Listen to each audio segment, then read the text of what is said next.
बिस्मिल्लाहिर्रहमानिर्रहीम। नाज़रीन, history milestone के साथ मैं हूं मंजूर चौधरी। अगर आप मेरे चैनल पर नए हैं तो मेहरबानी करके इसको सब्सक्राइब कर लें और साथ ही बेल आइकन के बटन को प्रेस कर लें ताकि मेरी आने वाली वीडियोज़ आपको मिलती रहें। नाज़रीन, इंसान का हमेशा ये ख्वाब रहा है कि वो भी परिंदों की तरह हवा में बुलंद हो, हवा में परवाज़ करे, हवा में हरकत करे। लेकिन इंसान का ये ख्वाब उस वक्त शर्मिंदा ताबीर हुआ जबकि राइट बरदरान ने 1905 में इब्तदाई नौइयत का एक हवाई जहाज़ तैयार करके सबसे पहली उड़ान भरी। अगरचे उनकी ये उड़ान चंद ही सेकंड के ऊपर मुश्तमिल थी, लेकिन ये इंसान का एक बहुत बड़ा कदम था। अगर आप ये सोच रहे हैं कि राइट बरदरान ही सबसे पहले इंसान थे जिन्होंने हवा में बुलंद हुए या हवा में उन्होंने उड़ान भरी, तो आप सरासर गलत हैं। राइट बरदरान से तकरीबन 1000 साल पहले एक मुसलमान पॉलीमैथ जिनको इंजीनियरिंग के मैदान में भी यदे तूला हासिल था, वो एक स्ट्रक्चर तैयार करके पहाड़ी से छलांग लगा चुके हुए थे और 10 मिनट से ज़्यादा वो हवा में प्रवास करते रहे। जी हाँ जनाब, अब्बास इब्ने फरनास। इनकी ज़िंदगी का मैं मुख्तसर अहवाल आपके सामने रखूँगा, लेकिन मैं इनके ऊपर बात करने से पहले, इनके इस कारनामे के ऊपर बात करने से पहले, मैं आपको उस वक्त के मुसलमानों के सियासी हालात के ऊपर वो थोड़ी सी बात ज़रूर करूँगा। मुसलमान स्पेन में 711 ईस्वी में दाखिल हुए और कुछ ही अरसे के अंदर अंदर उन्होंने एक मुस्तहकम हुकूमत कायम कर ली। अब्बास इब्ने फरनास का ताल्लुक भी उन्हीं लश्करियों के साथ था, उसके ख़ानदान का ताल्लुक, उनके आबा व अजदाद का ताल्लुक उन्हीं फ़ौजियों के साथ था जो मराकश से माइग्रेट करके अंदलस में दाखिल हुए थे। अब्बास इब्ने फरनास की पैदाइश 810 ईस्वी में हुई, जबकि उस वक्त वहाँ पर उमवियों की हुकूमत थी। 750 ईस्वी में अगरचे बगदाद के ऊपर अब्बासी ख़ानदान हुकूमत करने में कामयाब, हुकूमत अपनी बनाने में कामयाब हो गया था, लेकिन अंदलस में या स्पेन में बदस्तूर उमवी ख़ानदान की हुकूमत। अब्बासियों के आते ही मुसलमानों के अंदर इल्मी मैदान में, उनके साइंसी मैदान में एक अजीम बेदारी की एक लहर पैदा हुई। उससे पहले मुसलमानों का ज़्यादा रुझान मजहब की तरफ था या जहाद की तरफ, लेकिन अब्बासियों के आते ही मुसलमान तहजीब, मुसलमान तमद्दन, मुसलमान सकाफत ने तरक्की करना शुरू की और मुसलमानों ने फ़लसफ़े, साइंस और दीगर उलूम के मैदान में कारहाय नुमाया सर अंजाम देने शुरू किए। जो कुछ बगदाद में हो रहा था, ज़ाहिर है कि उसकी हवा अंदलस में भी लगी और अंदलस में भी फ़नून लतीफ़ा में और फ़लसफ़ा तिब में तरक्की होना शुरू हुई। लेकिन उसको बूस्ट इस तरक्की को उस वक्त मिला जब 822 ईस्वी में अब्दुर्रहमान अव्वल की हुकूमत आई और ये हुकूमत 30 साल तक मुहीत थी। अब्दुर्रहमान अव्वल खुद भी इल्म का बहुत बड़ा रसिया था, उलमा की, फ़िलासफ़र्स की, साइंसदानों की कदर करने वाला था, उनकी माली सपोर्ट करने वाला था। उसका एक वज़ीर अबुल हसन ज़रयाब, जो कि ख़ुद भी एक बहुत बड़ा शायर था और माहिर मौसीकार था, इसके साथ साथ वो फैशन डिज़ाइनर भी था। उसके ज़िम्मे अब्दुर्रहमान अव्वल ने यह काम लगाया हुआ था कि वो चुन चुन के पूरी दुनिया से जीनियस लोगों को गरनाता में या करतबा में इकट्ठा कर रहा था और इल्मी तहकीक की वो निगरानी किया करता था।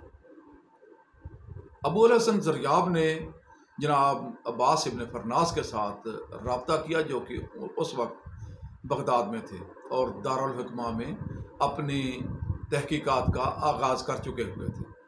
अगरचे बगदाद में ही उनकी शायरी की और उनकी इल्म मौसीकी की और उनकी इंजीनियरिंग की शोहरत दूर दूर तक फैल चुकी हुई थी, लेकिन अबुल हसन ज़रयाब के रब्ता करने पर उन्होंने मुनासिब समझा कि वो अपने वतन को चले जाएं और वहाँ जाके अपने काम को जारी रखें। अगर इल्म के मैदान में, साइंस के मैदान में मैं इनके इल्मी कारनामों की बात करूं तो ये बताता चलूं कि इन्होंने सबसे पहले मैकेनिकल असूलों को इस्तेमाल करते हुए पानी से चलने वाली घड़ी बनाई। جو کہ بالکل ایکوریٹ ٹائم بتاتی تھی۔ اس کے علاوہ یورپ میں استعمال ہونے والا سب سے پہلا آسٹرولوب بھی انہوں نے ہی تیار کیا۔ اس کے ساتھ ساتھ انہوں نے ہند سندھ آسٹرونامیکل چارٹ متعارف کروایا۔ یہ چارٹ کئی سو سال تک یورپ میں چلتا رہا۔ انہوں نے کوارٹز کرسٹل کے اوپر بہت زیادہ کام کیا اور یہ شفاف شیشہ بنانے میں کامیاب ہو گئے۔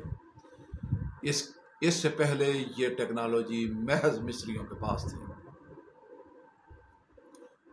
لیکن ان کا صرف ایک کارنامہ جس کا ذکر میں پہلے کر چکا ہوں، جو فضا میں پرواز کرنے کا، ان کا یہ کارنامہ ان کے تمام کارناموں کے اوپر، ان کے تمام علم کے اوپر محیط ہے۔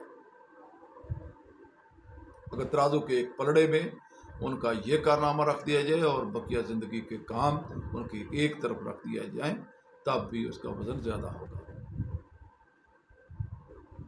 انہوں نے یہ کام اس وقت سر انجام دیا جبکہ ان کی عمر 65 سال سے زیادہ ہو چکی ہوئی تھی۔ جب اس نے اپنے اس ارادے کا اظہار کہ وہ اس طرح کا کوئی مظاہرہ کرنے والے ہیں، پہاڑی سے چھلانگ لگا کے فضا میں معلق رہنے کا یا فضا میں سفر کرنے کا ارادہ رکھتے ہیں، اس طرح کا مظاہرہ کرنا چاہتے ہیں، تو خلیفہ کو بہت زیادہ خوشی ہوئی۔ اس کے ساتھ ہی ان کے مظاہرہ کرنے کی جگہ کے اوپر تیاریوں کا آغاز ہوا۔ پورے شہر میں ڈنڈورا پٹوا دیا گیا۔ خلیفہ خود بھی یہ مظاہرہ دیکھنے کے لیے وہاں پہ موجود تھا۔ جناب عباس ابن فرناس نے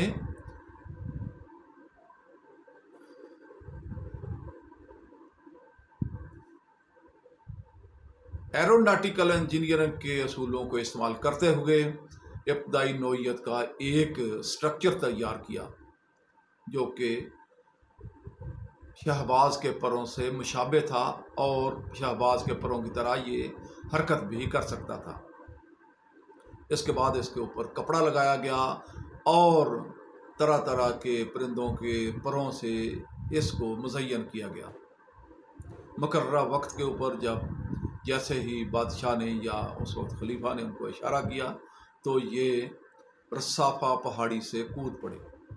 رصافہ پہاڑی سے کودنے کا، اس کے جگہ کا چناؤ کا ان کا مقصد محض یہ تھا کہ رصافہ پہاڑی کے ساتھ آ کے جو ہوائیں ٹکراتی تھی وہ اس خاص ڈائریکشن میں اوپر کی طرف اٹھتی تھی، جس سے ان کو اپ لفٹ ہونے کے لیے مطلوبہ اچھال کی قوت میسر آ سکتی تھی۔